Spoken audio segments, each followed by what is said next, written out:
Assalamualaikum warahmatullahi wabarakatuh. Kami dari kelompok 12 yang beranggotakan Atin Prihatin, Muhammad Samudra Firdaus, Widya Anissa Rahmatika akan mempresentasikan mengenai pemikiran teologi kontemporer, teologi pembebasan Asghar Ali, engineer. Teoritisasi dan metodologi. Teologi pembebasan merupakan teologi khusus yang merefleksikan secara kritis pengalaman hidup manusia, sehingga memungkinkan terwujudnya tugas etnis kemanusiaan di dunia ini. Teologi pembebasan sebagai suatu dialog antar agama, Magnus Suseno. Oleh sebab itu, dengan pendekatan filsafat agama, agama tidak dapat dipahami hakikatnya bila dilihat sebagai fenomena spiritual semata, namun juga harus dilihat melalui pengalaman manusia dalam sejarah dan lingkungan sosial, tempat nilai-nilai agama itu tumbuh dan berkembang. Merujuk pada pandangan Asghar Ali, engineer, penelitian berpendapat bahwa teologi pembebasan seharusnya mampu mendorong sikap kritis terhadap sesuatu yang sudah baku secara konstan, menjelaskan kemungkinan-kemungkinan baru. Relevansi baru-baru teologi pembebasan Asghar Ali pun harus diletakkan pada konteks yang sesuai dengan perkembangan atau kemajuan hidup umat manusia. Adapun pemikiran filsafat Asghar Ali, engineer, atau biasa disebut dengan nama Asghar Ali, dilahirkan pada 10 Maret 1940 di kota Rajasthan, Pakistan. Asghar Ali hidup di tengah kemelut pergolakan etnis, konflik agama, pertikaian politik, dan kesenjangan ekonomi di India. Ia menolak untuk berhijrah ke Pakistan pada saat terjadinya pemisahan antara India dan Pakistan.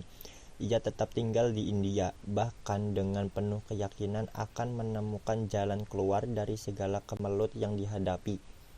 Gambaran tentang pengaruh filsafat Islam Asghar Ali dapat dilakukan dengan memerhatikan dua indikator utama, yaitu pertama, pemikiran Asghar Ali tentang teologi Islam, dan kedua, pemikiran Asghar Ali yang dipengaruhi oleh pemikir-pemikir filsafat dalam membangun pemikiran teologisnya itu. Asghar Ali melakukan eksplorasi revolusi sosial yang menghendaki perubahan dan menentang penindasan menurut konteks negara Arab dahulu. Islam lahir atas dasar persaudaraan universal, persamaan, dan keadilan sosial. Materi selanjutnya yaitu relevansi teologi pembebasan Asghar Ali, engineer dengan pluralitas agama di Indonesia. Teologi pembebasan merupakan teologi yang menerima tauhid tidak sekedar juga pernyataan tentang keesaan Allah, namun juga kesatuan manusia dalam sebuah hal. Konsep dasar tauhid bukan hanya menjadi doktrin metafisis, namun juga menjadi prinsip, yaitu kesatuan seluruh manusia yang diciptakan oleh Allah. Teologi pembebasan atas dasar tauhid meletakkan semua manusia secara kedudukannya di hadapan Allah dan di antara sesamanya. Pemahaman konsep tauhid Asghar Ali ini sangat cocok dengan Indonesia yang beragam di dalamnya. Siapa saja yang sepahaman dengan konsep tauhid Asghar Ali ini tentu akan memanusiakan manusia tanpa melihat dulu agama apa yang dianut oleh orang lain. Selanjutnya, mengenal lebih dekat sosok Asghar Ali, engineer, dan karya-karyanya. Asghar Ali dari sebuah keluarga yang bersantri. Ia belajar bahasa Arab dari ayahnya, yaitu Syekh Qurban Husin, dan mendapatkan pendidikan sekuler sehingga memperoleh gelar sarjana teknik sipil dari University of Indore. Dalam perjalanan hidupnya, Asghar Ali sendiri pernah menjadi pemimpin komunitas Syiah Ismailiyah, Bohra yang cukup terkenal di India. Di samping itu, Asghar Ali pernah menjabat sebagai sekretaris Jenderal Dewan Pimpinan Komunitas Yahudi Bohras pada tahun 1997.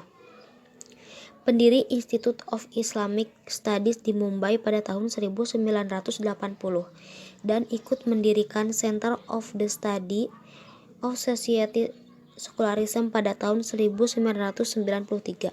Pemikiran engineer tentang teologi pembebasan. Dalam sebuah artikel yang berjudul What I Believe, Mumbai 1999, engineer mengemukakan 3 pokok persoalan yang mendasari pemikirannya. Pertama, mengenai hubungan antara akal dan wahyu yang saling menunjang. Kedua, mengenai pluralitas dan diversitas agama sebagai keniscayaan. Ketiga, mengenai watak keberagamaan yang tercermin dalam sensitivitas dan simpati terhadap penderitaan kelompok masyarakat lemah. Pokok-pokok pemikiran di atas inilah yang melandasi engineer dalam mengkonstruksi teologi pembebasan dalam Islam, sebagaimana yang ia tunjukkan dalam bukunya, Islam and Liberation Theology 1990. Menurut engineer, teologi klasik cenderung kepada masalah-masalah yang abstrak dan elitis, berbeda dengan teologi pembebasan lebih cenderung kepada hal-hal yang konkret dan historis, di mana tekanannya ditujukan kepada realitas kekinian, bukan realitas di alam maya. Bagi engineer, teologi tidak hanya bersifat transendental, tetapi juga konstekstual.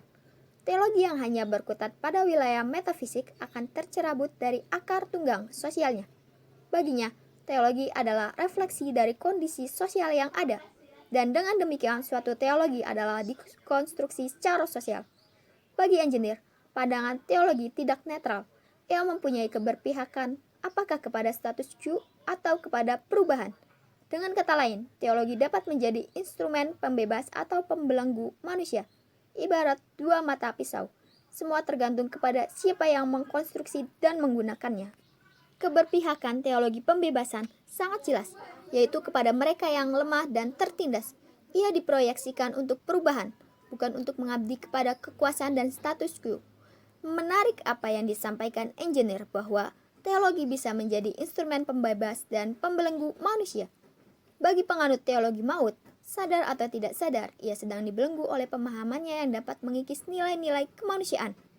Jadi, teologi pembebasan dipelopori engineer merupakan usulan kreatif yang mengaitkan antara pentingnya paradigma baru dalam teologi yang memerangi penindasan dalam struktur sosioekonomi. Paradigma ini dilatar belakangi oleh banyaknya fenomena arogansi kekuasaan, ketidakadilan, penindasan terhadap kaum lemah, pengekangan terhadap aspirasi masyarakat banyak, diskriminasi kulit, bangsa atau jenis kelamin, penumpukan kekayaan, kekerasan atas nama agama, dan pemusatan kekuasaan dalam realitas masyarakat kontemporer. Sekian presentasi dari kelompok kami. Kurang dan lebihnya mohon maaf. Wassalamualaikum warahmatullahi wabarakatuh.